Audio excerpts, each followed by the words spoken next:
கர்த்தருடைய பரிசுத்த நாமம் மகிமைப்படுவதாக. இந்த நாளிலே தேவ சன்னிதானத்தில் அமர்ந்திருக்கிற கூடி வந்திருக்கிற எல்லாரையும் இயேசுவின் நாமத்தில் மீண்டும் ஒரு முறை நான் வாழ்த்துக்கள் கூறி வரவேற்கின்றேன்.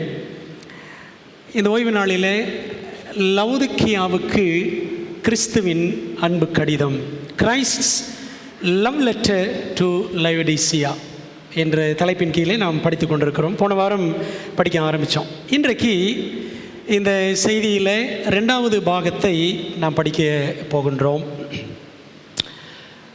நோய் நாடி நோய் முதல் நாடி என்ற தலைப்பின் கீழே டயக்னோசிங் த டிசீஸ், நோய் நாடி நோய் முதல் நாடி. வெளிப்படுத்தல் 3வது அதிகாரம் வசனங்கள் 14 முதல் 22 வரைக்கும். அதை மனப்பாடம் செய்ய எத்தனை பேர் முயற்சித்தோம் அப்படின்னு எனக்கு தெரியல. ஆனால் அதை மனப்பாடம் பண்ணி கொள்ளுவது மிகவும் ஆசீர்வாதமாக இருக்கும் என்று நான் சொன்னேன். வெளிப்படுத்தல் 3ஆம் அதிகாரம் 14 முதல் 22 வரை. லவோதிக்கேயா சபையின் தூதனுக்கு நீ எழுத வேண்டியது என்னவெனில், உண்மையும் சத்தியமும் உள்ள சாட்சியும் தேவனுடைய சிருஷ்டிக்கு ஆதியுமாயிருக்கிற ஆமேன் என்பவர் சொல்லுகிறதாவது, உன் கிரியைகளை அறிந்திருக்கிறேன். நீ குளிரும் அல்ல அனலும் அல்ல. நீ குளிராயாவது அனலாயாவது இருந்தால் நலமாய் இருக்கும். இப்படி நீ குளிருமின்றி அனலுமின்றி வெதுவெதுப்பாய் இருக்கிறபடினால் உன்னை என் வாய் நின்று வாந்தி பண்ணி போடுவேன்.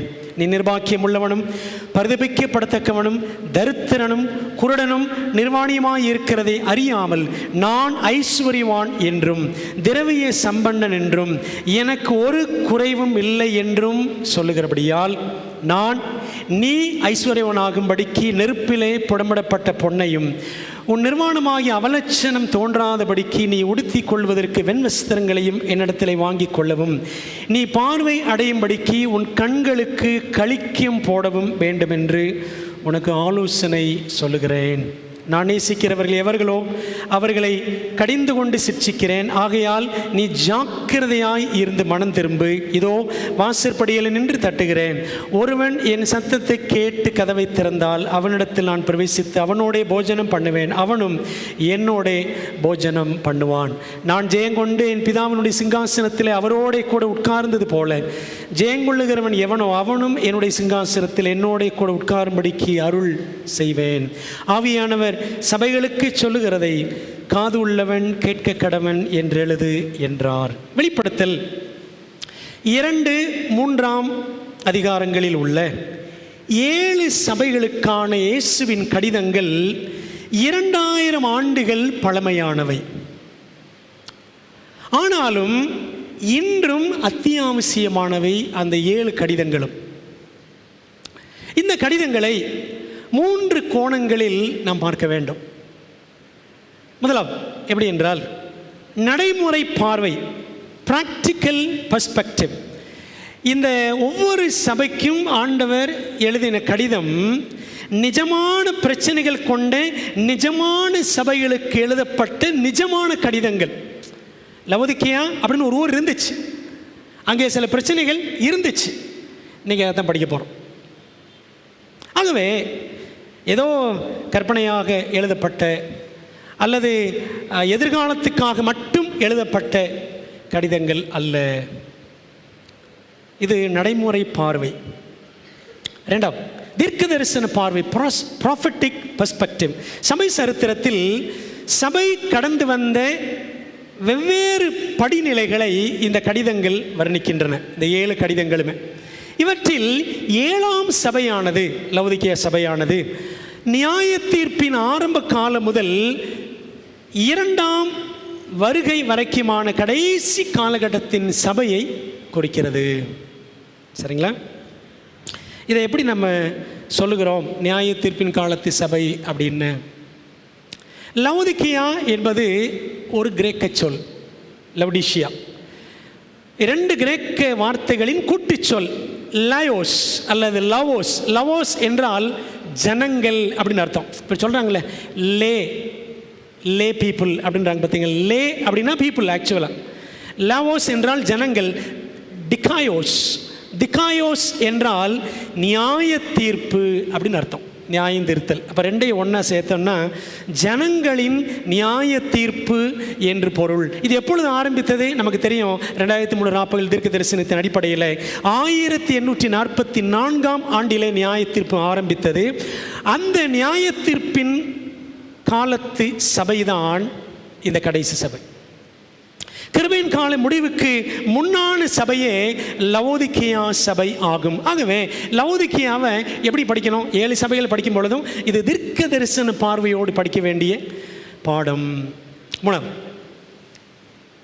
பர்சனல் பர்ஸ்பெக்டிவ், தனிப்பட்ட பார்வை. இந்த 7 சபைகளுக்கான கடிதங்களுமே ஒவ்வொரு கிறிஸ்தவனுக்கும் ஒவ்வொரு சபைக்கும் வேண்டிய பாடங்கள் என்று நாம் என்ன செய்யணும்? படிக்கணும். சரிங்களா? ஒவ்வொரு சபையை பற்றி படிக்கும் பொழுது ஏதோ அந்த காலத்தில் ஒரு சபை அப்படி இருந்துச்சு அப்படின்னு மட்டும் படிச்சிடாம எதிர்காலத்தில் தீர்க்க தரிசன பார்வையோடும் படிக்கணும். என்னுடைய வாழ்க்கை பர்சனலாக எனக்கு என்ன பாடம் என்றும் படிக்க வேண்டும். நமது மனதில் வைத்துக்கொள்ள வேண்டும். அப்படி என்னால் நம்முடைய சபை எது? என்னுடைய சபை எது? இந்த 7 சபைகள் ஏன் சபை எது? லவோதிக்கேயா. சரிங்களா? ஆகவே என் சபை, நம் சபை ஆகிய 7ஆம் சபையை நாம் ஆராய்ந்து படிச்சுட்ருக்கிறோம். இன்றைக்கும் படிக்க போகிறோம். தேவன் நமக்கு உதவி செய்யும்படி ஒரு ஜெபத்தை நம்ம ஏறெடுக்கலாமா? நல்ல பிதாவே, இந்த வேளையில் லவோதிக்கேயா சபையை பற்றி, நாங்கள் இருக்கிற காலகட்டத்தின் சபையை பற்றி இன்றைக்கி நாங்கள் மறுபடியும் படிக்க போகிறோம்ப்பா. தகப்பனே, கிறிஸ்துவானவர் கொடுத்த இந்த 7வது சபைக்கான கடிதம், என்னுடைய சபைக்கான கடிதம், எங்கள் காலகட்டத்திற்கான கடிதம் இது என்பதை நாங்கள் கருத்தாக உணர்ந்து கற்றுக்கொள்ள எங்களுக்கு உதவி செய்யும். பரிசுத்த ஆவியானவர் எங்களோடு தயவாக பேசுங்க. எந்த ஒரு டிஸ்ட்ராக்ஷன் ஆண்டவரே, எங்கள் கவனத்துக்கு சிதறல் எதுவும் ஏற்படாதபடி ஆண்டவர் கிருபையாக ஆட்கொள்ளும்படி ஜெபிக்கிறோம். ஆண்டவரை முற்றிலுமாக நீர் ஆளுகை செய்து எங்களோடு பேசும்படி நாங்கள் ஜெபிக்கிறோம். ஆண்டவரே, நான் அல்ல, ஆண்டவர் நீர் பேசும் கருத்தில் ஒப்புக் கொடுக்கிறோம். கர்த்தாவே, சொல்லும்படியார்கள் கேட்கிறோம். என்னாலும் எங்கள் மூலமாக கிறிஸ்து மையப்பட வேண்டும். நாங்கள் ஒவ்வொரு நாளும் தாழ்மை அடைய வேண்டும். இயேசுவின் நாமத்தில் ஜெபிக்கிறோம் நல்ல பிதாவே, ஆமென். 7 சபைகளை குறித்து நாம் கவனித்தால் ஒவ்வொரு சபைக்கும் ஒரு ஸ்பெஷல் டைட்டில், சிறப்பு பெயர் இருக்கிறது. சரிங்களா? முதல்ல அந்த 7 சபைகளின் பெயர்கள் என்ன அப்படின்னு நமக்கு தெரியும். சரிங்களா? வெளிப்படுத்தல் 1:11 வாசிக்கிறோம். ஆசியா கண்டத்தில் ஏசியா மைனர், சின்ன ஆசியா என்ற இடத்துல இருந்த 7 சபைகளின் பெயர்களை யோவான் எழுதி வைத்திருக்கிறார். என்னென்ன 7 சபைகள்? எபேசு, Smyrna, Bergamo, தியத்தீரா, Sardis, Philadelphia, Laodicea என்று நாம் அறிந்திருக்கிறோம்.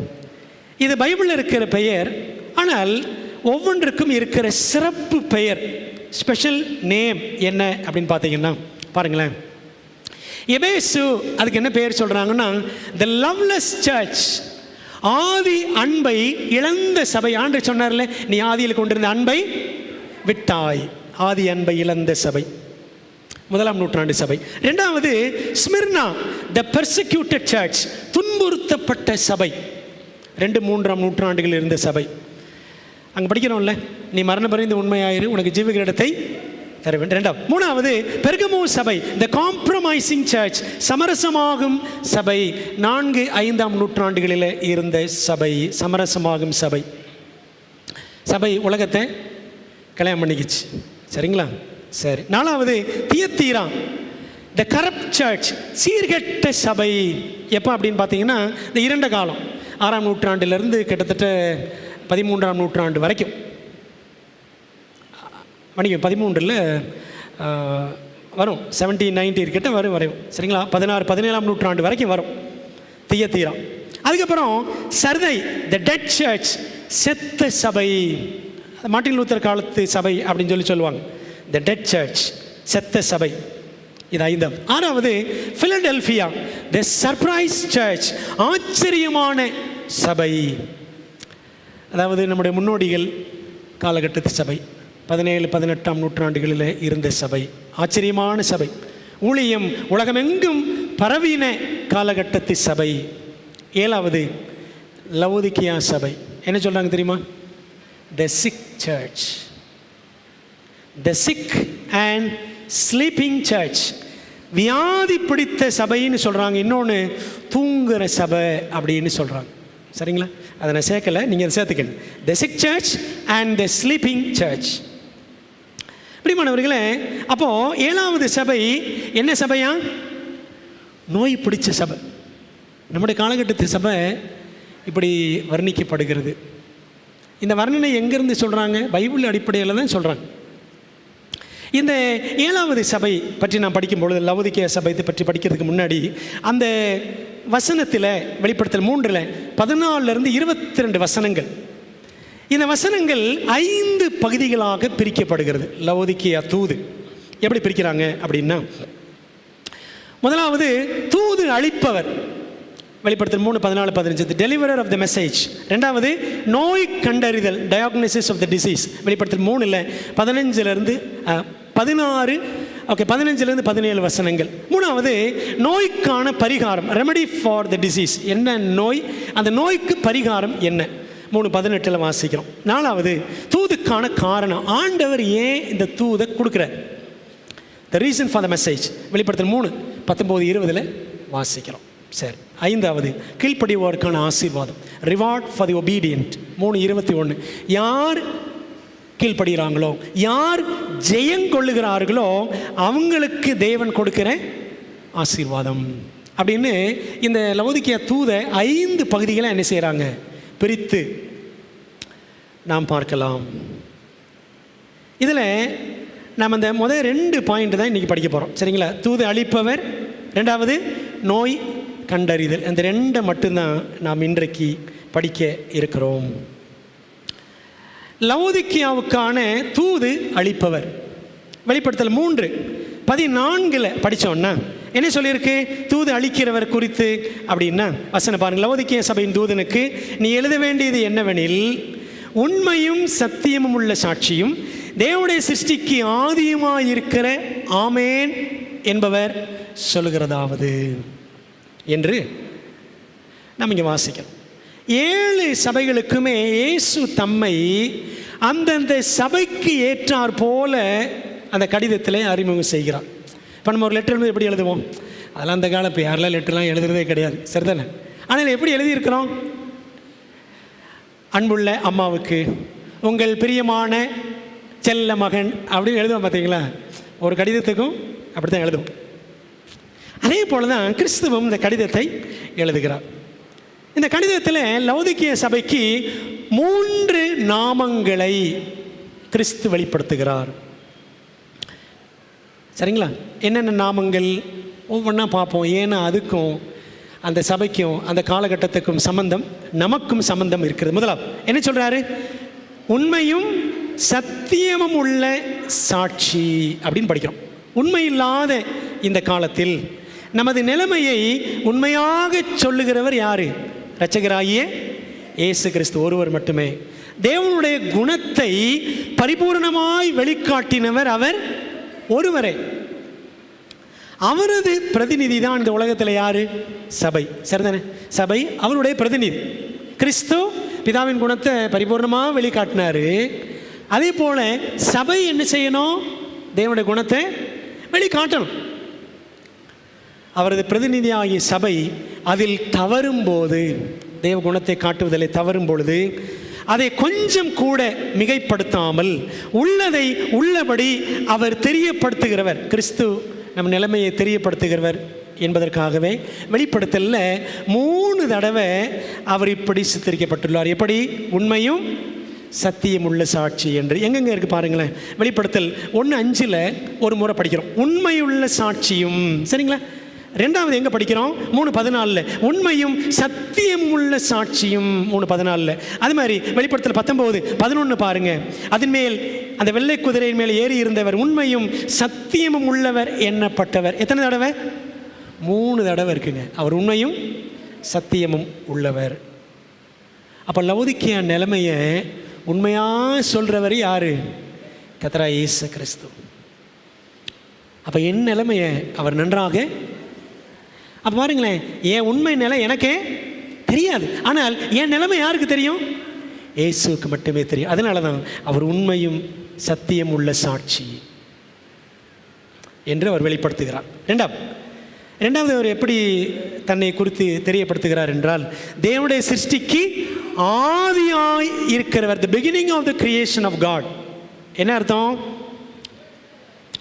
பரிணாம கொள்கை படம் விரித்து பாம்பு போல் ஆடுகிற இந்த காலத்தில், அப்படிதான் அந்த கொள்கை இருக்குது. பரிணாம கொள்கை, உலகம் தானாக வந்துச்சு, மனுஷன் குரங்குலேருந்து வந்தாங்க, இப்படி ஒரு கொள்கை இருக்கிற இந்த காலகட்டத்தில் இயேசு கிறிஸ்துவே சகலத்தையும் படைத்தார் என்பது இந்த நாமத்தின் மூலம் நிரூபணமாகிறது.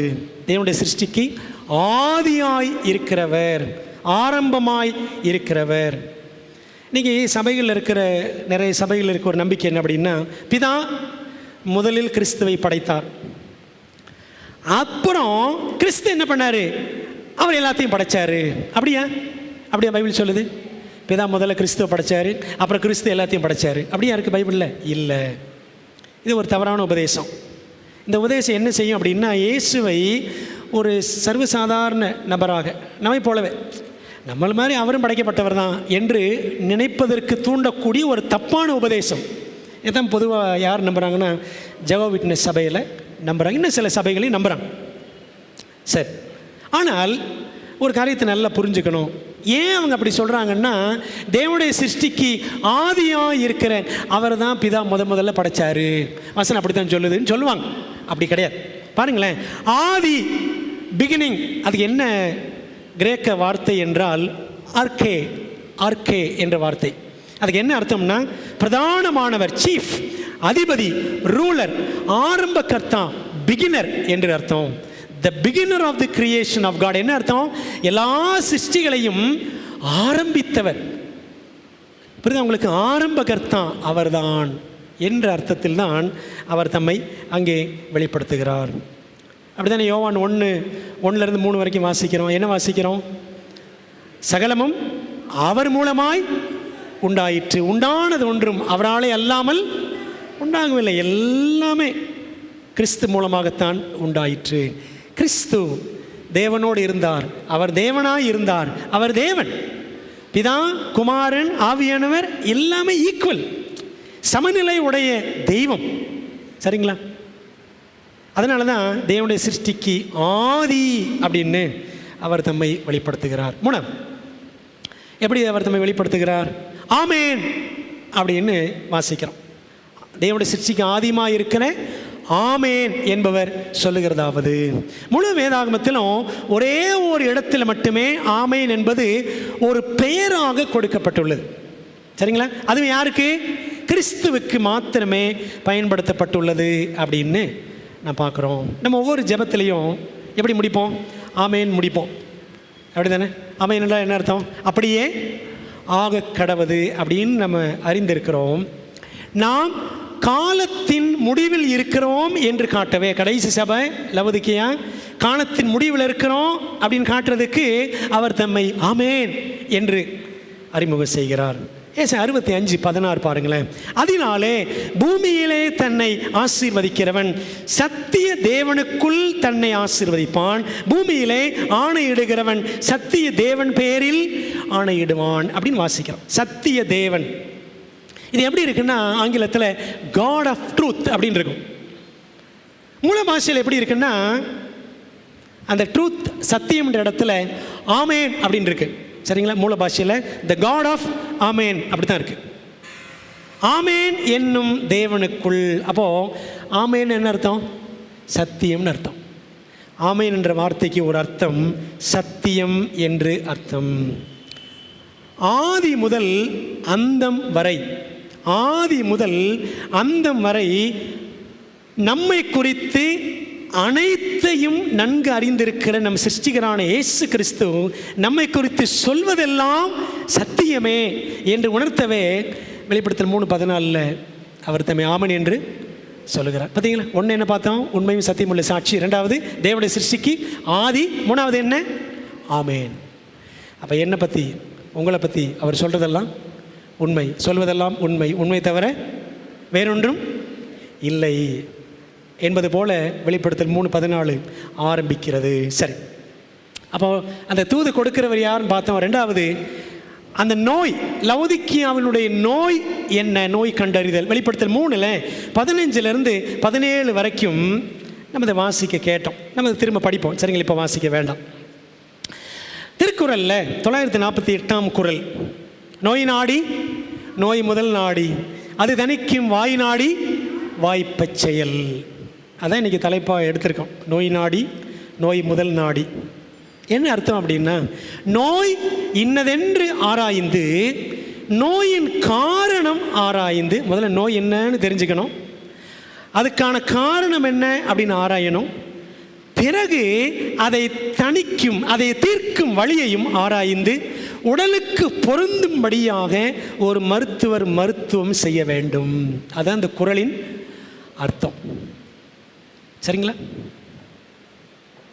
அப்போது லவோதிக்கேய சபை என்ன சபைன்னு பார்த்தோம்? நோய் பிடித்த சபை அப்படின்னு படித்தோம். அந்த நோய் என்ன அப்படின்றத இன்றைக்கி நம்ம வேதாமத்திலிருந்து படிக்க போகிறோம். அதை நாம் படிக்க வேண்டும் என்றால் இன்றைக்கி நோய் பார்ப்போம். அடுத்த வாரம் பயாப்சி, இன்னும் கொஞ்சம் டீப்பாக அந்த நோயை கன்ஃபார்ம் பண்ணுறது, சரிங்களா? அதுக்கு அடுத்த வாரம் ஆப்ரேஷன், அதாவது ஆண்டவர் என்ன அதுக்கு சொல்யூஷன் கொடுக்குறாரு. அப்புறம் 5வது செய்தி படிக்கும் பொழுது ஜட்ஜ்மெண்ட், நியாய தீர்ப்பு பற்றி படித்து இந்த தொடரை நம்ம என்ன செய்வோம், கர்த்தருக்கு சித்தமானால் முடிக்க இருக்கிறோம். லவோதிக்கேயா சபையை பற்றி, அந்த சபை கொடுக்கப்பட்ட தூதை பற்றி புரிந்து கொள்ள வேண்டும் என்றால் லவோதிக்கேயா பட்டணத்தை பற்றி நாம் கொஞ்சம் படிக்க வேண்டும். லவோதிக்கேயா பட்டணத்தில் 3 சிறப்பான அம்சங்கள் இருந்தன. நோய் என்னன்னு படிக்கணும்னா, லவோதிக்கேயா சபையின் நோயை படிக்கணும்னா அந்த 3 அம்சங்களையும் பட்டணத்தின் பின்னணியையும் நாம் கற்றுக்கொள்வது அவசியம். இந்த பட்டணம் 3 காரியங்களில் சிறந்து விளங்கியது. மதுரை என்ன, மதுரை என்ன சொல்லுங்களேன்? மதுரை என்ன? மல்லி, அப்படி தானே? மல்லிகைப்பூன்னு சொல்லுவாங்க. வேற என்ன மதுரையில் வேற என்ன இருக்குது சொல்லுங்க? ஜிகர்தண்டா,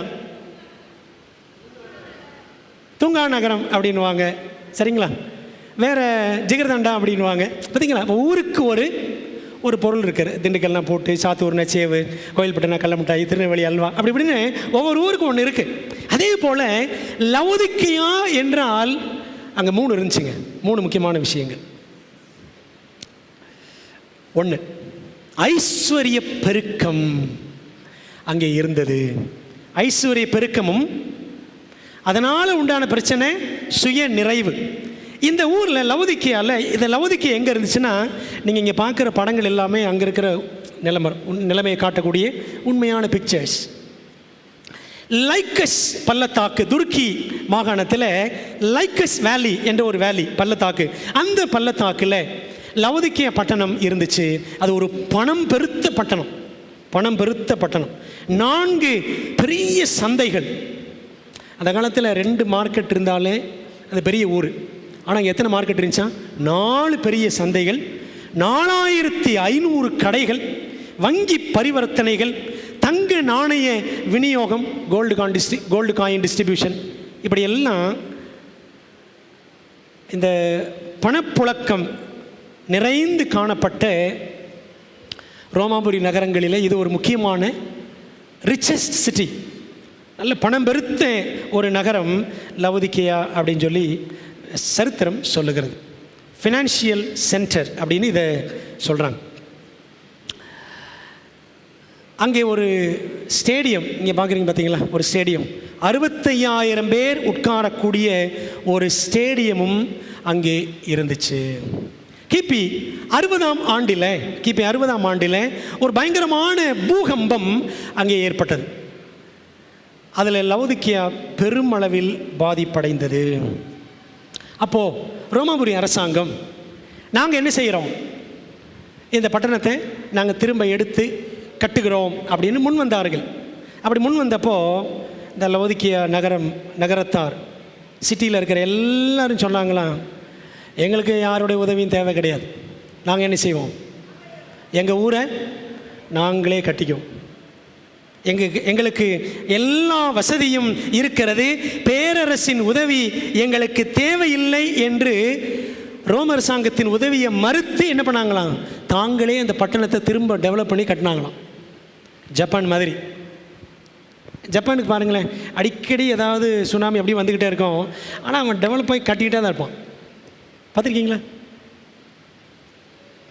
ஆகவே ஐஸ்வர்யம் பெருகி இருந்த நகரம் எது? லவோதிக்கியா. அப்போ அவங்களுக்கு என்ன இருந்துச்சு? சுய நிறைவு, செல்ஃப் சஃபிஷியன்சி. எங்கிட்ட எல்லாம் இருக்குங்க, எங்கிட்ட இல்லாத என்னங்க, எங்கிட்ட எல்லாமே இருக்குது. நம்மகிட்ட அந்த பிரச்சனை இருக்கிறதா? அந்த நோய் இருக்கிறதா? சரி. ரெண்டாவது, கருப்பு கம்பளி ஆடை உற்பத்தியும் பெருமையின் ஆவியும். ரெண்டாவது, அங்கிருந்து ஒரு சிறப்பான பொருள் என்ன? கருப்பு கம்பளி ஆடை உற்பத்தி செய்யக்கூடிய டெக்ஸ்டைல் இண்டஸ்ட்ரி அங்கே இருந்துச்சு. லவோதிக்கியா பட்டணத்தார் கருப்பு செம்மறி ஆடுகளை திரளாக வளர்த்தார்கள். அவைகளிலிருந்து கிடைத்த தரம் வாய்ந்த மென்மையான கம்பளி கொண்டு 4 விதமான ஆடைகள் மற்றும் தரை விரிப்புகள் உற்பத்தி செய்யப்பட்டன. அவைகள் உலகம் முழுவதும் ஏற்றுமதி செய்யப்பட்டன. அதை என்ன சொன்னாங்கன்னா ஃபேஷன் சென்டர். முதல்ல ஃபைனான்சியல் சென்டர்னு பார்த்தோம். ரெண்டாவது என்ன? Fashion centre. சரித்திரம் சொல்லுது, நவநாகரிக மையம். இங்கு கிடைக்கும் ஆடம்பர ஆடைகளை மக்கள் தேடி வந்து வாங்கினார்கள். புதிய ரக உடைகளும் இங்குதான் முதலாக சந்தைக்கு வெளிவந்தது. அப்படி ஒரு ஃபேமஸ் சிட்டி எது? லவோதிக்கியா. மூணாவது என்னது? களிக்கம். களிக்கமும் கர்வ மனப்பான்மை. அப்போ முதல்ல என்ன இருந்துச்சுன்னு பார்த்தோம்? ஐஸ்வர்ய பெருக்கம். ரெண்டாவது கருப்பு கம்பளி ஆடை உற்பத்தி. எல்லாமே அவங்களுக்கு ஒரு பெருமைக்கு நேராக அவர்களை வழிநடத்தியது. மூணாவது களிக்கம். லவோதிக்கியா பட்டணத்தில் ஒரு கோயில் இருந்துச்சு, ஒரு பழங்கால தெய்வம். அந்த தெய்வத்தோட பேர் என்ன? மென்கராவ் என்ற ஒரு தெய்வம். அந்த தெய்வத்தின் கோயிலிலே தயாரிக்கப்பட்ட ஒரு கண் மருந்து. அந்த மருந்துக்கு பேர் கொலிரியம், ஃப்ரிஜியன் பவுடர் அப்படின்னு சொல்லுவாங்க. ஃப்ரிஜியன் பவுடர், கொலிரியம் என்ற ஒரு கண் மருந்து. அந்த மருந்து பண்டைய உலகம் எங்கிலும் நல்ல வரவேற்பு பெற்றிருந்தது. அதுதான் தமிழில் களிக்கம்னு படிக்கிறோம். களிக்கம், ஐசால் என்று ஆங்கிலத்தில் இருக்கிறது. அப்போ உலகம் முழுவதும் எங்கள் ஊரில் இருந்து தான் என்னெல்லாம் போகுது? துணிமணிகள் போகிறது. ரெண்டாவது கண் மருந்து போகுது. எங்கிட்ட அவ்வளோ ஐஸ்வர்யம், செல்வம் நிறைய இருக்கிறது என்று இந்த பட்டணம் பெருமையோடு அது காணப்பட்டது. Richest city. ஆனால் எல்லா வளங்களும் நிரம்பி இருந்த அந்த லவோதிக்கியாவில் ஒரு மாபெரும் பற்றாக்குறை இருந்துச்சு. என்ன பற்றாக்குறை தெரியுமா? என்ன பற்றாக்குறைன்னா தண்ணீர் பற்றாக்குறை. என்ன பற்றாக்குறை? தண்ணீர் பற்றாக்குறை. இப்போ பாருங்களேன், பட்டணத்தில் என்ன பிரச்சனை இருந்துச்சோ அந்த பிரச்சனை எங்கே இருந்துச்சு? சர்ச்சிலே இருந்துச்சு. அதே மனநிலையை அந்த காலத்தில் முதலாம் நூற்றாண்டில் இருந்த லவோதிக்கியா சபையிலும் அதே பெருமை இருந்துச்சு. அதே பெருமை இன்றைக்கு 7ஆம் திருச்சபையின் காலகட்டமாகிய நம்முடைய காலகட்டத்திலும் இதே பெருமை, இதன் நோய் நம்மிடத்தில் இருக்கிறது.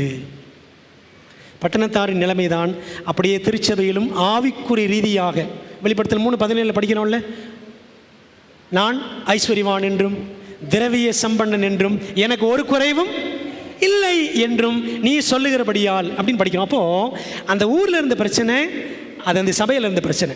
அந்த சபையில் இருந்த பிரச்சனை தான் இன்றைக்கி நம்முடைய பிரச்சனையாகவும் இருக்கிறது. ஆனால் அங்கே ஒரு பெரிய பற்றாக்குறை என்ன அப்படின்னா தண்ணீர் பற்றாக்குறை. லவோதிக்கியாவில் தண்ணீர் பிரச்சனை பெரிய பிரச்சனை. எல்லாம் இருந்துச்சுங்க. நல்ல காசு இருந்துச்சு, கம்பளி ஆடை இருந்துச்சு, களிக்கம், காசு, கம்பளி ஆடை, களிக்கம் எல்லாம் இருந்தது. ஆனால் குடிக்க தண்ணீர் இல்லை. இந்த பட்டணம் லவோதிக்கியா பட்டணம் எங்கே இருந்துச்சு அப்படின்னா இந்த லைக்கஸ் பள்ளத்தாக்கில் ஒரு பக்கம், அதாவது ஹைராபோலிஸ் என்ற ஒரு பட்டணம், இன்னொரு பக்கம் கொலோசே என்ற ஒரு பட்டணம். இந்த 2 பட்டணங்களுக்கு இடையில தான் இந்த லவோதிக்கியா என்ற பட்டணம் இருந்ததாம். அந்த பட்டணங்களின் பெயர்களை நீங்கள் பைபிளில் படிக்கலாம். கொலோசேயர் 4:13 படித்து பாருங்கள். எராப்போலி அப்படின்னு படிக்கலாம்.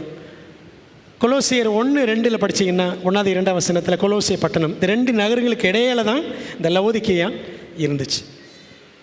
லவோதிக்கியாவிலிருந்து வடக்கே 6 மைல் தொலைவில் எராப்போலி என்ற பட்டணம். அங்கே வெந்நீர் ஊற்றுக்கள், அந்த படம் பார்க்குறீங்க பார்த்தீங்களா, வெந்நீர் ஊற்றுக்கள் இருந்துச்சு. அந்த வெந்நீர் ஊற்றுக்கள்லேருந்து வெந்நீர் வருமா, ஹாட் வாட்டர் ஸ்ப்ரிங்ஸ் அல்லது வார்ம் வாட்டர் ஸ்ப்ரிங்ஸ் அப்படின்னு சொல்லுவாங்க.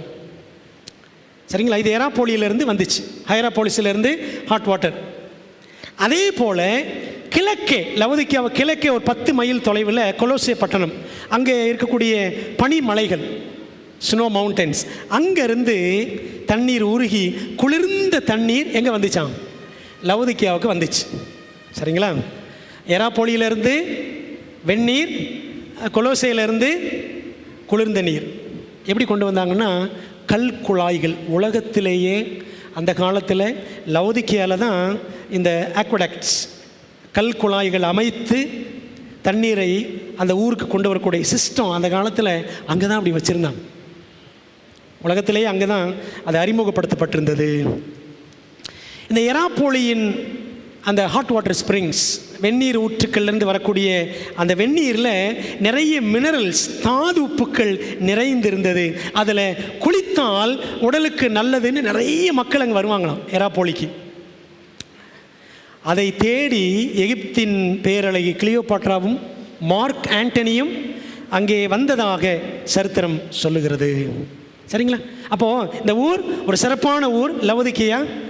ஒரு பக்கம் எராப்போலி, அங்கேருந்து சுடுதண்ணீர் வரும் வெந்நீர் ஊற்றுக்கள்லேருந்து. இன்னொரு பக்கம் கொலோசே, அங்கேருந்து குளிர்ந்த நீர், நல்ல குளிர்ந்த தண்ணீர் வரும். இந்த தண்ணீரை அவர்கள் குழாய் மூலமாக, கல் குழாய்கள் வழியாக லவோதிக்கியாவை கொண்டு வரதுக்கு எல்லா ஏற்பாடுகளும் செய்தார்கள்.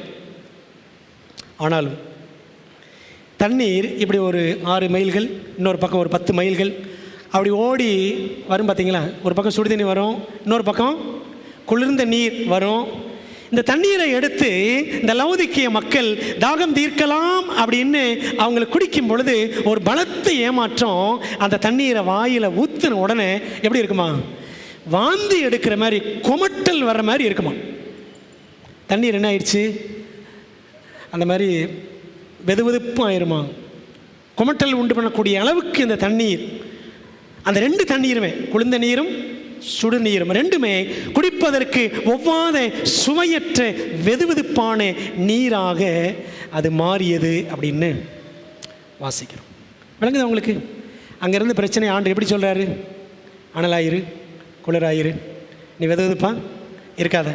விளங்குது உங்களுக்கு? அன்பான தேவ பிள்ளைகளே, அப்போது லவோதிக்கிய சபையின் நோய் என்ன?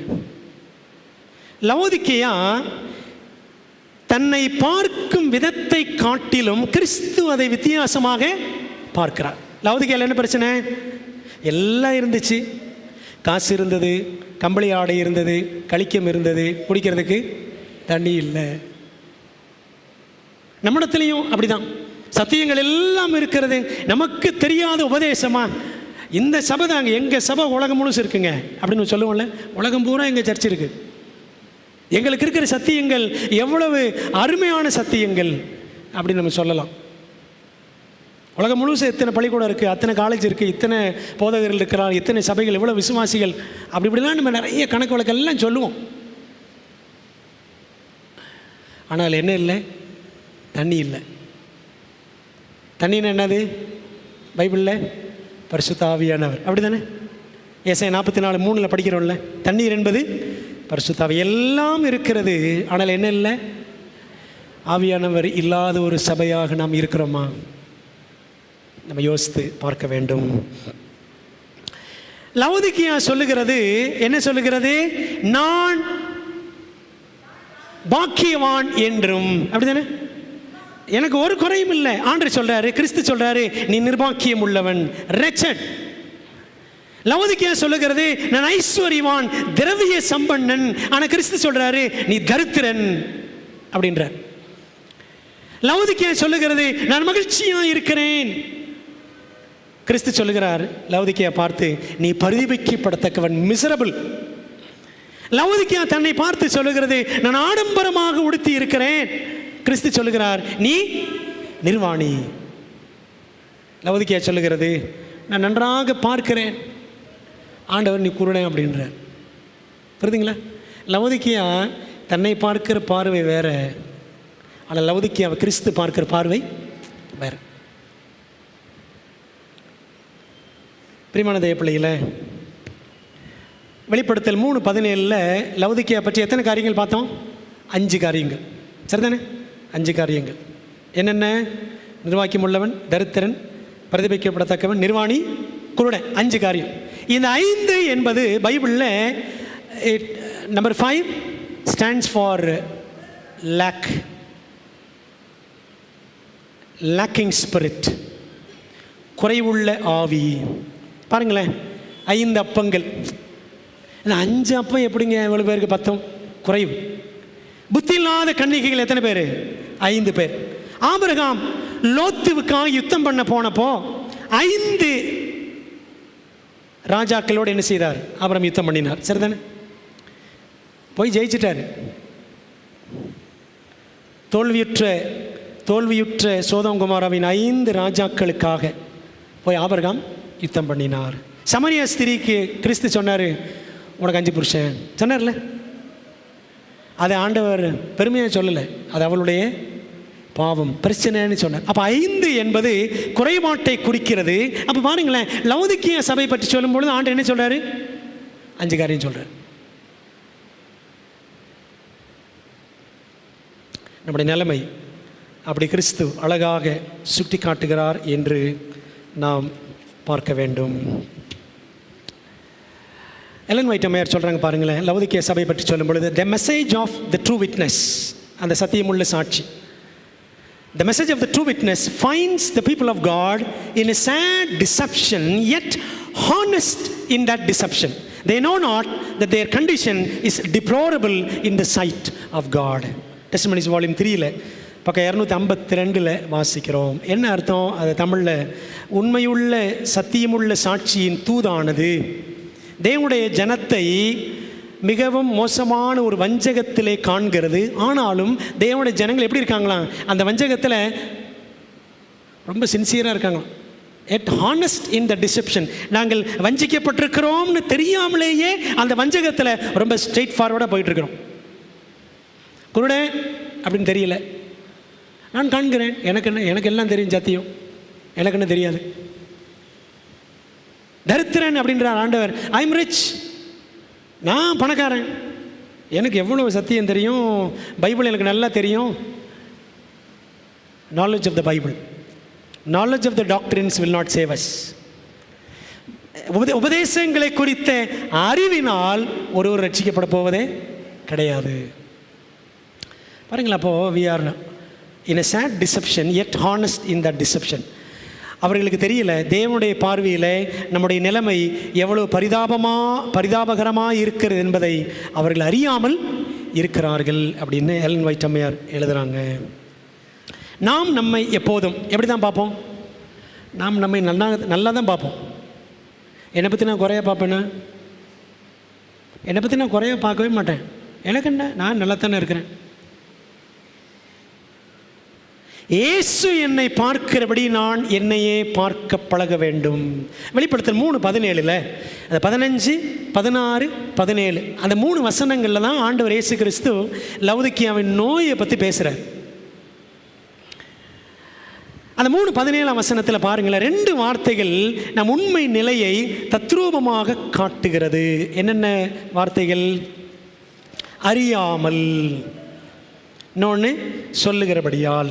நீ நிர்வாக்கியம் உள்ளவனும் பிரதிபலிக்கப்படத்தக்கவனும் தரித்திரனும் குருடனும் நிர்வாணமாக இருக்கிறதை அறியாமல், நான் ஐஸ்வர்யவான் என்றும் தெர்வை சம்பன் என்றும் எனக்கு ஒரு குறையும் இல்லை என்றும் சொல்லுகிறபடியால், அறியாமல் சொல்லுகிறாய் அப்படின்னு ஆண்டவர் அழகாக சுட்டி காட்டுகிறார். இஸ்ரவேலர் செய்ததையே நாமும் செய்கிறோம். ஓசியா 12:8 இருக்கிறது தான் வெளிப்படுத்தல் 3:17 வாசிக்கிறோம். சரிங்களா? பாருங்களேன், எப்ராஹிம் அதாவது இஸ்ரவேல், நான் ஐஸ்வர்யவானானேன், நான் பொருளை சம்பாதித்தேன், நான் பிரயாசப்பட்டு தேடின எல்லாவற்றிலும் பாவமாகிய அக்கிரமம் என்னிடத்தில் கண்டுபிடிக்கப்படுவதில்லை என்று சொல்லுகிறான். புரியுதுங்களா? இஸ்ரவேல் மக்கள் சொன்னது தான் யார் சொல்கிறா? லவோதிக்கியாவும் சொல்லுது. ஒரு காரியத்தை மனசில் வச்சுக்கணும், வெளிப்படுத்தல் படிக்கும் பொழுது வெளிப்படுத்தலில் 404 வசனங்கள் இருக்கின்றன. 404 வசனங்கள். இந்த 404 வசனங்களில் 505 கொட்டேஷன்ஸ் எங்கேருந்து எடுக்கப்பட்டிருக்கு? பழைய ஏற்பாட்டிலேருந்து. 505 மேற்கோள்கள் பழைய ஏற்பாட்டிலேருந்து எடுத்த ஒரு கூட்டு கலவை தான் வெளிப்படுத்தல். சரிங்களா? பாருங்களேன், 12:8 இருக்கிறது ஓசியால், அப்படியே எங்கே இருக்குது? வெளிப்படுத்தல் 3:17 வாசிக்கிறோம். அப்போது இஸ்ரவேல் செய்த அதே தவறைத்தான் நாமும் செய்கிறோம். எனக்கு என்ன குறை? என்கிட்ட அக்கிரமம் இல்லையே, என்கிட்ட பாவம் இல்லையே என்று அவள் சொன்னாள். எப்ராயிம் அப்படித்தான் சொல்லிச்சு, இஸ்ரவேல் மக்கள் நாமும் அப்படித்தான் சொல்லுகிறோம் என்று கிறிஸ்து வெளிப்படுத்தல் 3:17 தெரியப்படுத்துகிறார். அப்படியானால் நம்முடைய வியாதி என்ன? ஆவிக்குரிய குருட்டாட்டம் தான் சபையின் வியாதி. அதாவது என் நிலைமை எனக்கே தெரியலை. Spiritual blindness. தேவன் எப்படி பார்க்கிறாரோ அப்படி நான் என்னையே பார்க்க முடியாதது தான் சபையின் வியாதி. ஆண்டு சொல்ல, உன் நிலைமை இப்படி இருக்கப்பான்றாரு. நான் சொல்கிறேன், இல்லை, நான் நல்லா தான் இருக்கிறேன். தேவ சித்தத்தை அறிந்தும் செயல்படுத்த முடியாதது தான் சபையின் வியாதி. ஆண்டோட சித்தம் தெரியும், ஆனால் அது செய்கிறது கிடையாது. இதுதான் நம்முடைய வியாதி.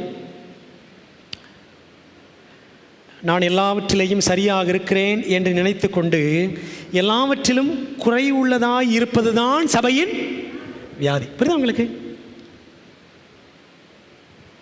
பாடுகளையும் துன்பங்களையும் தவிர்த்து சுகபோகமாய் சௌகரியமாய் இருக்க நினைப்பது தான் சபையின் வியாதி.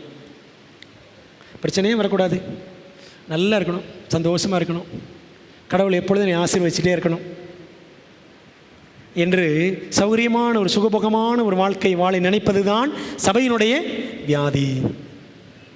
சுயநிலைமைகளாகவே சுற்றி கொண்டிருப்பது தான் சபையின் வியாதி. சரிங்களா? வியாதி என்ன? we are always selfish.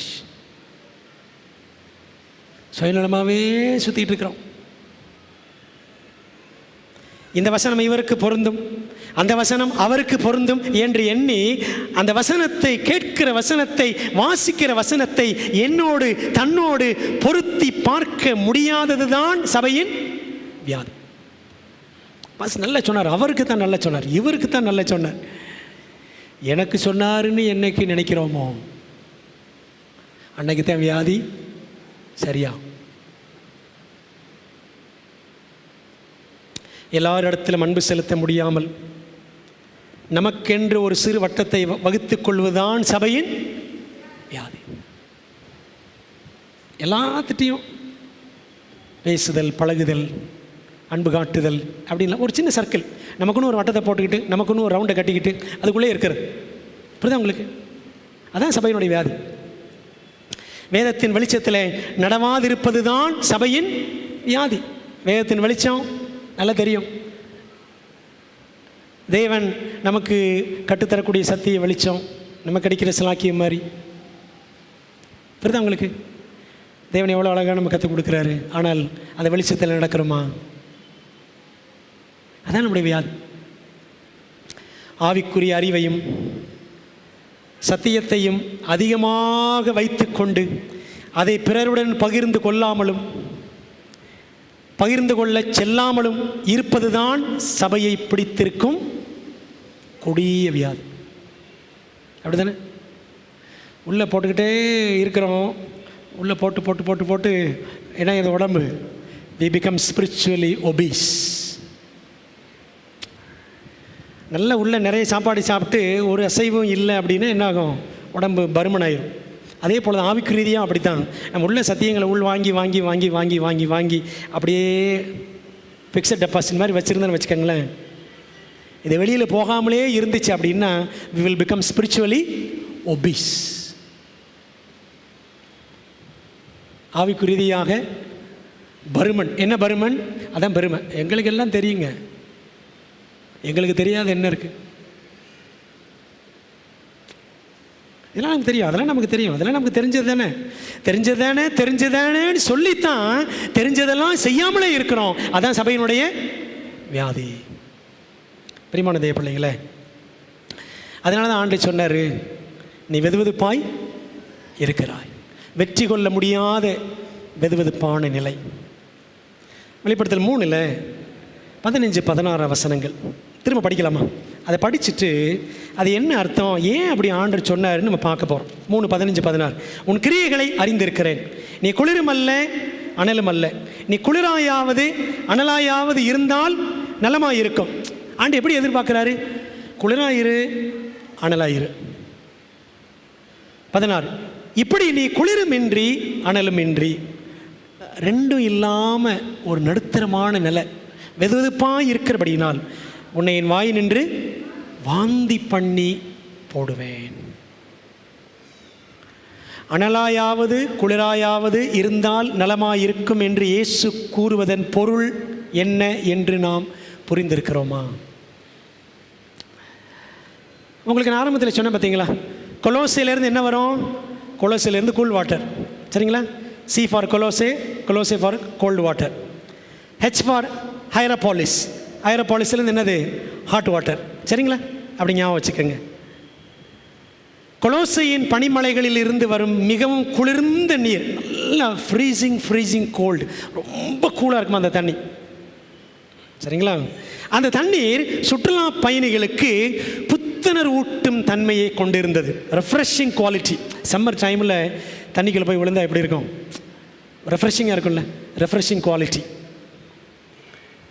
அதே போல் அந்த ஹைராபோலிஸ், அங்கிருந்து வரக்கூடிய வெந்நீர் ஊற்றுக்களிலிருந்து உண்டான தாதுக்கள் நிறைந்த வெந்நீர் மக்களின் நோய்களை குணமாக்கும் தன்மையை கொண்டிருந்தது. Healing quality. அப்போது இந்த குளிர்ந்த நீருக்கு என்ன குவாலிட்டி? ரெஃப்ரெஷிங் குவாலிட்டி, புத்துணர்வு ஊட்டும் தன்மை. சுடுதண்ணிக்கு என்ன குவாலிட்டி? Healing quality. பாருங்களேன், ரொம்ப டயர்டாகிடுச்சுன்னா சுடுதண்ணியில் குளித்தா எப்படி இருக்கும்? நல்லா இருக்கும்ல. அப்போ தேவஜனம் எப்படி இருக்கணும்? ஆண்டு சொல்லார், ஒன்று குளிராரு அனலாரு. தேவஜனம் மற்றவர்களுக்கு புத்துயிர் ஊட்டுகிறவர்களாக, அந்த குளிர்ந்த தண்ணீரை போல, உறவுகளில் சுகம் உண்டாக்குகிறவர்களாக. பாருங்களேன், அந்த சுடுதண்ணி ஊற்றினோட சுகமாக இருக்கும். அப்போ ஆண்டுடைய பிள்ளைகள் இந்த உலகத்தில் அப்படித்தான் இருக்கும். குளிர்ந்த நீரை போல புத்துணர்வு ஊட்டக்கூடியவர்களாக, அந்த வெந்நீரை போல சுகம் உண்டாக்கக்கூடியவர்களாக நாம் இருக்கணும் என்பதைத்தான் ஆண்டவர் அவ்வளவு அழகாக அங்கே நமக்கு கற்றுக் கொடுக்கிறார். ஆனால் லவோதிக்கா வந்த தண்ணி எப்படி இருந்துச்சான்? வெதுன்னு இருந்துச்சான். வெயில் அலைஞ்சு திரிஞ்சு வர்றோம், ஃப்ரிட்ஜை திறந்தோம், தண்ணி பாட்டில் இருக்குது. ஆனால் அந்த தண்ணி எடுத்து வாயில் ஊற்றினோடனே சில்லுனே கிடையாது, சப்புன்னு இருந்துச்சு. எப்படி இருக்கும்? வெதுப்பாக இருந்து நமக்கு ரொம்ப கஷ்டமாக இருக்கும்ல. அப்படி ஒரு ஏமாற்றம் தான் லவோதிக்கா பட்டணத்தில் எல்லாருக்கும் ஏற்பட்டது அந்த தண்ணீரை குடித்த பொழுது. அதே போல தான் நம்மையும் கிறிஸ்து ருசித்து பார்க்கணும்னு விரும்புகிறார். ஆனால் நம்முடைய நிலைமை எப்படி இருக்குது? வெதுவெதுப்பாக இருக்குது. இப்படியே இருந்தால் முடிவு என்னவாகும்? இயேசு தமது வாயை நின்று நம்மை வாந்தி பண்ணி போடுவார் அப்படின்னு சொன்னார். என்ன அர்த்தம்? வாந்தி பண்ணி போடுவேன்னா you will lose your salvation, ஒரு ரட்சிப்பு போயிடும், அப்படி அர்த்தம் இல்லை. இதை குறித்து விளக்கம் சார்ல்ஸ் ஸ்பர்ஜன் ரொம்ப அழகாக இருக்கிறார். அவர் சொன்னதை ஒரு எழுத்தாளர் எழுதுகிறார், மேக்ஸ் ஆல்டர்மேன் சொன்ன அந்த கோட் நான் எடுத்து வாசிக்கிறேன். சார்ல்ஸ் ஸ்பர்ஜன் சொன்னதை இவர் எழுதுகிறார். கிறிஸ்துவினால் புறக்கணிக்கப்படுவது மாபெரும் அபாயம் ஆகும். என் வாயிலிருந்து உன்னை வாந்தி பண்ணி போடுவேன். To be rejected of Christ is a very dangerous thing. உங்களை அறியேன் அப்படின்னு சொல்கிறார்ல, அந்த மாதிரி தான் இதுவும், வாந்தி பண்ணி போடுவேன்.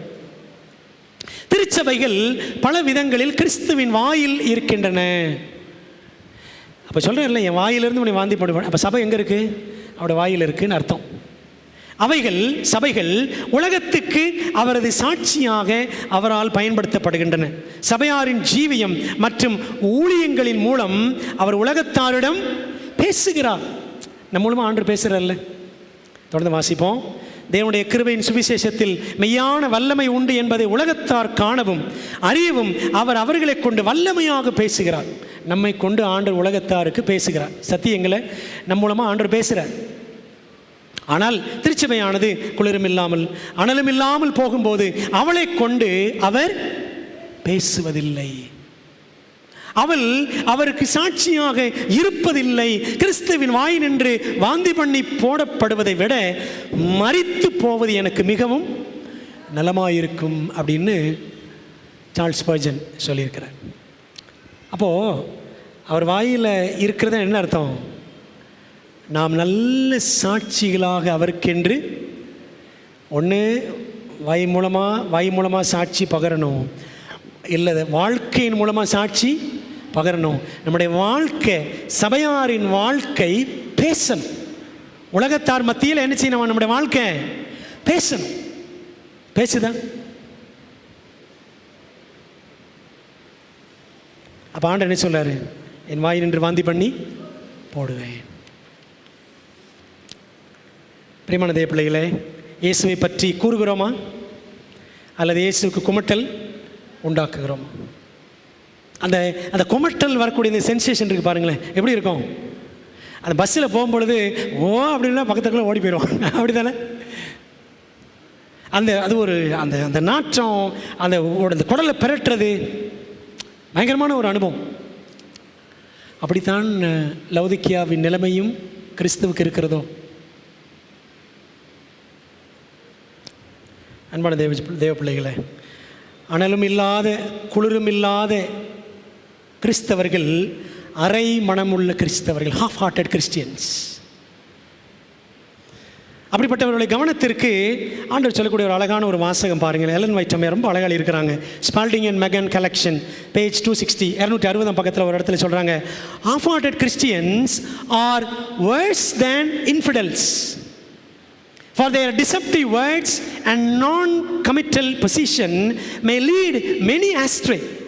The infidel shows his colors. The lukewarm Christian deceives both parties. He is neither a good worldling nor a good Christian. Satan uses him to do a work that no one else can do. என்ன சொல்கிறாங்க தெரியுமா? தமிழில் அழகாக வாசிக்கிறோம் பாருங்கள். அரை மனமுள்ள கிறிஸ்தவர்கள் இல்லைவாதிகளை விடவும் மோசமானவர்கள். இல்லைவாதிகள் யார்? கடவுளில் நாத்திகன், கடவுள்லன்னு சொல்கிறவன். அந்த கடவுள்லன்னு சொல்கிறவனை விட யார் ரொம்ப மோசமானவங்களாம்? இந்த அறகுற கிறிஸ்தவன் ரொம்ப மோசமானவன். அவர்களது வஞ்சக வார்த்தைகளும், இந்த அரைமணமுள்ள கிறிஸ்தவர்களின் வஞ்சக வார்த்தைகளும், அர்ப்பணிப்பில்லாத நிலையும், சூடு அனலே கிடையாது, அர்ப்பணிப்பில்லாத நிலை, அந்த நிலையும் அநேகரை தவறான வழிக்கு நடத்தி செல்லும். ஒன்று தெரியுமா? எத்தனை பேர் நம்மை பார்த்து ஆண்டவர் விட்டு தூரமாக போயிருக்கிறாங்கன்னு?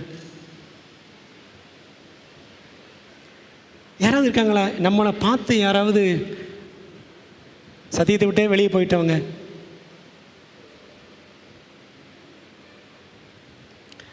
நம்முடைய வஞ்சக வார்த்தைகள், அர்ப்பணிப்பில்லாத நிலை அநேகரை தவறான வழிக்கு நடத்தி செல்லும். இல்லைவாதி தனது நிறங்களை காட்டி விடுவான். இல்லைவாதி என்ன? ஏங்க இயேசு கிறிஸ்துலாம் கடவுள் கிடையாதுங்க, சாமியே கிடையாதுங்க அப்படின்னு அவன் போயிடுவான். அவனோட ட்ரூ கலர் அதுதான், உண்மையான நிறம் அதுதான். இல்லைவாதி தனது நிறங்களை காட்டி விடுவான். அதாவது உண்மை விசுவாசி அனல் என்றும், இல்லைவாதி தான் குளிர் என்றும் காட்டி விடுவான். சரிதானே? ஆனால் வெதுவெதுப்பான கிறிஸ்தவர்கள் இருதரத்தாரை ஏமாற்றி விடுவார்கள். யாரை ஏமாற்றிடுவாங்க? உண்மையான கிறிஸ்தவனை ஏமாற்றிடுவான். யார்? அந்த வெதுவெதுப்பான கிறிஸ்தவன் உண்மையான கிறிஸ்தவனை ஏமாற்றிடுவான், இல்லைவாதி ஏமாற்றிடுவான். அவன் ஒரு நல்ல உலகத்தானும் அல்ல. யார்? இந்த வெதுவெதுப்பான கிறிஸ்தவன், அந்த அறகுறை லூக்வாம் கிறிஸ்டியன். அவன் நல்ல உலகத்தானும் அல்ல, ஒரு நல்ல கிறிஸ்தவனும் அல்ல. வேறு எவரும் செய்ய முடியாத ஒரு வேலையை, நல்ல கவனிங்க, வேறு எவரும் செய்ய முடியாத ஒரு வேலையை செய்வதற்கு சாத்தான் அவனை பயன்படுத்துகிறான். யாரை?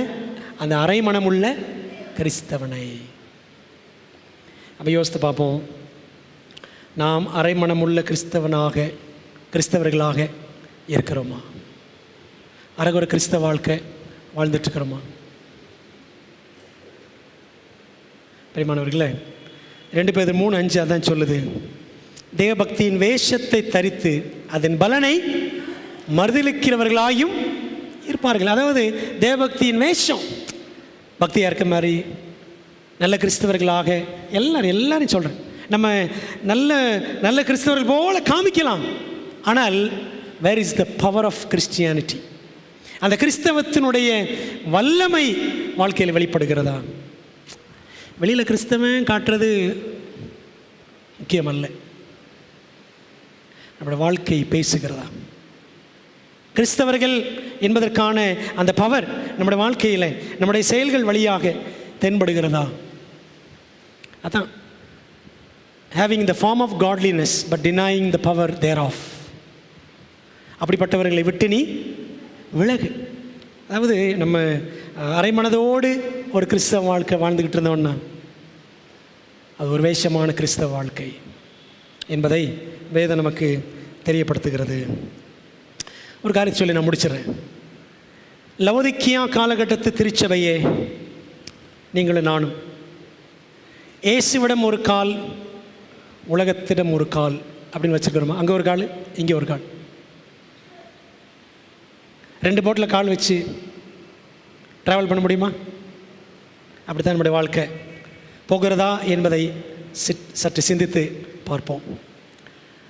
2வது சபையும் 7வது சபையும், 2வது சபை 7 சபைகள், 2வது சபை ஸ்மிர்னா. இந்த ஸ்மிர்னா சபை என்ன சொல்கிறாங்கன்னா, புவர் ரிச் சர்ச். அவர்கள் தரித்திரர் ஆயினும் ஆவிக்குரிய வகையில் ஐஸ்வர்யவான்கள். வசனம் சொல்லுது பாருங்களேன், உன் கிரியைகளையும் உன் உபத்திரவத்தையும் நீ ஐஸ்வர்யம் உள்ளவனாய் இருந்தும் உனக்கு இருக்கிற தரித்திரத்தையும் அறிந்திருக்கிறேன். ஐஸ்வர்யம் உள்ள சபை, சத்தியத்துக்காக வைராக்கியமாக நின்ற ஒரு சபை. இந்த 2ஆம் 3ஆம் நூற்றாண்டு காலகட்டத்து சபை.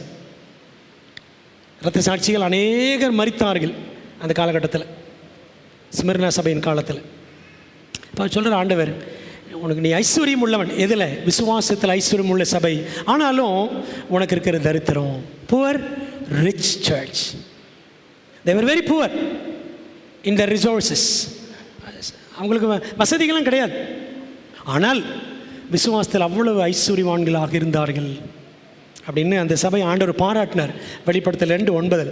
ஆனால் லவோதிக்கியா சபைக்கு 7வது சபையை சொல்லும் பொழுது, 7வது சபையில் என்ன படிக்கிறோம்? அது ஐஸ்வர்யம் நிறைந்த சபை, பணம் பெருத்த சபை, எனினும் உண்மையில் அது ஆவிக்குரிய வகையில் தரித்திரம் பிடித்திருந்த ஒரு சபை. பாருங்களேன், அந்த லவோதிக்கியா பட்டணம் இப்போ அப்படி தான் இருக்குது. இப்போ அதனுடைய பேர் வந்து டெனிஸ்லியா என்று அதோட பேர். அந்த பழைய அந்த சிதிலங்கள் அகழ்வாராய்ச்சியில் கண்டுபிடிக்கப்பட்ட பகுதிகளெலாம் அப்படி இருக்குது.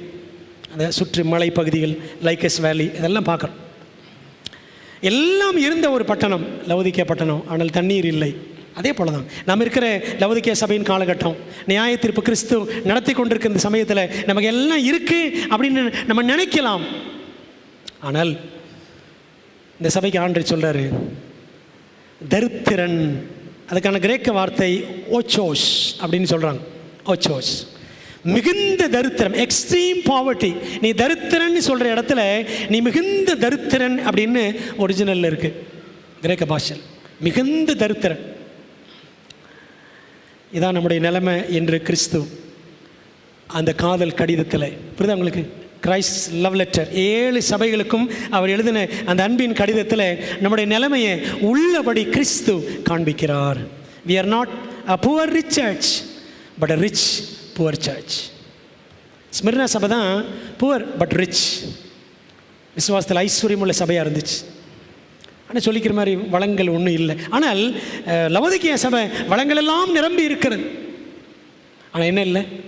we are not spiritually rich. ஆவிக்கு ரீதியாக நாம் தரித்திரம், மிகுந்த தரித்திரமான ஒரு நிலையில் இருக்கிறோம் என்று நமது நோயை கிறிஸ்து காட்டுகிறார். அன்பான தேவ பிள்ளைகளை, கிறிஸ்துவானவர் காட்டுகிற அந்த பார்வை மிகவும் சரியானது. நம்முடைய நிலைமை ஆண்டவர் காட்டுறாருன்னா, ஆண்டவரே எங்கள் நிலைமை பரலோகத்தில் நியாய தீர்ப்பு நிறைவேறி கொண்டிருக்கிற இந்த டைமில், அந்த நியாய தீர்ப்பு சீக்கிரத்தில் முடிய போகிற ஒரு காலகட்டத்தில் இருக்கிறோம். எங்கள் நிலையை நீர் செவைப்படுத்தும். நிலையை காட்டுறவர் தான், நோய் என்னன்னு காட்டுறவர் தான் அந்த நோய்க்கான பரிகாரத்தை நமக்கு கொடுக்க முடியும். பிரியமானவர்கள், தொடர்ந்து இந்த பாடங்களை நம்ம படிப்போம். ஆண்டவரே, எங்களுடைய வாழ்க்கை உமக்கு முன்பாக குமட்டல் உண்டாக்குற வாழ்க்கையாக இருந்துடாமல் உமக்கு குதூகலம் உண்டாக்குற வாழ்க்கையாக எங்களுடைய வாழ்க்கை, தனிப்பட்ட முறையில் என்னுடைய வாழ்க்கை, என்னுடைய குடும்ப வாழ்க்கை, என்னுடைய சபை வாழ்க்கை கிறிஸ்துவுக்கு முன்பாக பிரியமாக இருக்குன்னு சொல்லிட்டு நம்ம ஒப்பு கொடுத்து நாம் இந்த பாடங்களை தொடர்ந்து கற்றுக்கொள்வோம். கர்த்தருடைய ஆவியானவர் நம்மை வழி நடத்துவாராக. ஆமென். மகா பரிசுத்தம் நிறைந்த எங்கள் பரலோகத்தின் நல்ல பிதாவே, இந்த பரிசுத்தமான ஓய்வு நாளுக்காக ஆண்டவரை துதிக்கிறோம், ஸ்தோத்திரிக்கிறோம். கர்த்தாவே, உம்முடைய பாதத்தில் நாங்கள் எல்லாரும் அமர்ந்திருந்து உம்முடைய திருவசனங்களை நாங்கள் தேடி ஆராயும்படி எங்களுக்கு கொடுத்த நல்ல வாய்ப்புக்காக முக்கோடான கூடி நன்றிகளை ஏறெடுக்கிறோம். ராஜா, பரமபிதாவே, ஆதியும் அந்தமும் அறிந்திருக்கிற எங்கள் ஆண்டவர், உண்மையும் சத்தியமுள்ள சாட்சியாகிய ஆமேன் என்பவராகிய எங்கள் இரட்சகராய் கிறிஸ்து, எங்கள் நிலைமையை நன்றாக நீர் அறிந்திருக்கிறீர். தகப்பனே, நோய் பிடித்த திருச்சபையின் அங்கத்தினர்களாக, லவோதிக்கேயா காலகட்டத்தின் திருச்சபை பிள்ளைகளாக, நியாயத்தீர்ப்பின் காலகட்டத்தில் இருக்கிறோம் என்பதை அறிந்திருந்தும் பல நேரங்களில் அறியாமையில் இருப்பவர்கள் போல் வாழ்ந்து கொண்டிருக்கிற எங்களுக்கு நீர் வைத்திருக்கிற லவோதிக்கேயா தூதுக்காக அப்பாவுக்கு நாங்கள் ஸ்தோத்திரம் செலுத்துகிறோம். கர்த்தாவே, எங்கள் நிலையை நாங்கள் கிறிஸ்து பார்ப்பது போல் பார்க்க கற்றுக்கொள்ள எங்களுக்கு நீர் உதவி செய்ய வேண்டும் என்று நாங்கள் கெஞ்சுகிறோம். தகப்பனே, எங்களுடைய வியாதி இன்னது என்று நாங்கள் உங்களுடைய திருவசனத்தின் வழியாக ஆவியானவர் துணை கொண்டு உற்று பார்த்து ஆண்டவரே நாங்கள் சீரடைய எங்களுக்கு உதவி செய்ய வேண்டுமாய் நாங்கள் கெஞ்சுகிறோம். தகப்பனே, லவோதிக்கேயா பட்டணத்தில் எல்லாம் இருந்தது, ஆனால் தண்ணீர் இல்லை. இன்றைக்கி அதே போல் எங்களிடத்திலும் எல்லா சத்தியங்களும் இருக்கிறது, ஆனால் ஆவியானவர் இல்லாத குறைவுபட்ட பாத்திரங்களாக நாங்கள் இருக்கிறோமே என்பதை உணர்ந்து பார்த்து ஆண்டவரே நிரம்பி வழியும் பாத்திரங்களாக மாற அப்பா எங்களுக்கு உதவி செய்ய வேண்டும் என்று உடைய சமூகத்தில் எங்களை தாழ்த்தி ஒப்படைக்கிறோம். இந்த நாளிலேப்பா வந்திருக்கிற எல்லா பிள்ளைகளையும் ஆண்டவர் ஆசீர்வதிங்க. உடைய சத்தியங்களை ஆன்லைன் வழியாக கேட்டுக்கொண்டிருக்கிற மக்களுக்காய் ஜெபிக்கிறோம். அவர்களையும் ஆண்டவர் ஆசீர்வதியும். பலவிதமான தேவைகளோடு பாரங்களோடு வந்திருக்கிற எல்லா பிள்ளைகளையும் ஆண்டவர் ஆசீர்வதித்து ஆறுதல் படுத்தி பலப்படுத்தி நீர் வழி நடத்தும்படியாய் கெஞ்சுகிறோம். ஆண்டவர் தொடர்ந்து மதியத்தில் நடைபெறக்கூடிய போர்ட் மீட்டிங், இன்னும் இருக்கக்கூடிய உபவாச கூட்டம் எல்லாம் ஆண்டவர் நீர் ஆசீர்வதிக்கும்படியாய் வேண்டுகிறோம். ஆண்டவரை கர்த்தர் பொறுப்படுத்திக் கொள்ளும், பெரிய காரியங்கள் செய்யும். கர்த்தாவே, உமது மகிமைக்கென்று பிரகாசிக்கிற உமது நாமத்தை மென்மேலும் பிரியப்படுத்துகிற உமக்கு முன்பாக உத்தமமாய் நிற்கக்கூடிய மாசற்ற மகிமையான திருச்சபையாக ஆண்டவர் எங்களை ஒவ்வொருவரையும் மாற்ற வேண்டும் என்று கெஞ்சுகிறோம். எங்கள் ஜெபத்தை ஏற்றுக்கொள்ளுங்க, ஆசீர்வதித்து அனுப்புங்க. தெய்வ சமாதானத்தால், சந்தோஷத்தால், சுகத்தால், பலத்தால் எங்கள் எல்லாரையும் நிரப்பி ஆண்டவர் ஆசீர்வதிக்கும்படி எங்கள் அருமை இரட்சகர் இயேசுவின் நாமத்தில் ஜெபிக்கிறோம். ஜெபங்கேலும் நல்ல பிதாவே, ஆமென். என் ஆத்மாவே கர்த்தரை ஸ்தோத்திரி, என் முழுவதுமே பரிசுத்த நாமத்தை ஸ்தோத்திரி. என் ஆத்மாவே கர்த்தரை ஸ்தோத்திரி, அவர் செய்த சகல உபகாரங்களையும் மறவாதே. ஆமென். நம்முடைய கர்த்தராக இருக்கிற இயேசு கிறிஸ்துவின் கிருபையும் பிதாவாகிய தேவனுடைய அன்பும் ஆவியானவரின் ஐக்கியமும் ஆசீர்வாதமும் தேவதூதர்களின் பாதுகாப்பு வழி நடத்தலும் நம்ம எல்லாரோடும் என்றும் என்றும் சதா காலங்களிலும் தங்கியிருப்பதாக. ஆமென்.